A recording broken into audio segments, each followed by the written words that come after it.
Hi అండి. బెండకాయలను ఎప్పుడు రెగ్యులర్గా పులుసు పెట్టుకుంటాం, లేదంటే ఫ్రై చేసుకుంటాం. ఇంకొంచెం వేరేగా చేసుకోవాలనుకుంటే బెండకాయ పకోడీలా వేస్తూ ఉంటాం కదా. అలా కాకుండా నేను చూపిస్తున్న రెసిపీని ఒకసారి ట్రై చేయండి.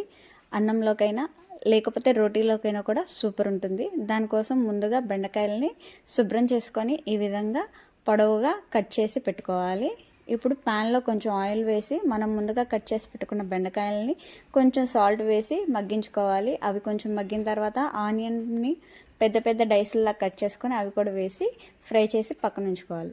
ఇప్పుడు అదేవిధంగా కడాయిలో ఇంకొంచెం ఆయిల్ వేసుకొని సన్నగా చాప్ చేసిన ఆనియన్స్, అల్లం వెల్లుల్లి పేస్ట్, కరివేపాకు వేసి బాగా ఫ్రై చేసుకోవాలి. అవి ఫ్రై అయిన తర్వాత మన రుచికి తగ్గ సాల్ట్ని, కారాన్ని యాడ్ చేసుకొని కొంచెం ఫ్రై చేసుకొని 2 మీడియం సైజ్ టమాటాలని ప్యూరీ చేసి పెట్టుకొని ఆ ప్యూరీని కూడా యాడ్ చేసుకొని ప్యూరీ అనేది పచ్చివాసన పోయేంత వరకు వేయించుకొని తర్వాత దాంట్లో కొంచెం గరం మసాలా, అలాగే మనం ముందుగా వేయించి పెట్టుకున్న బెండకాయలు, ఆనియన్స్ని కూడా వేసి సరిపడా వాటర్ని యాడ్ చేసుకొని మొత్తం ఈవెన్గా కలిసేలాగా కలుపుకొని లిడ్ పెట్టి ఆయిల్ మొత్తం పైకి తేలే అంతవరకు కుక్ చేసుకోవాలి. ఫైనల్గా కొత్తిమీర వేసుకుంటే కర్రీ అనేది రెడీ అయిపోతుంది.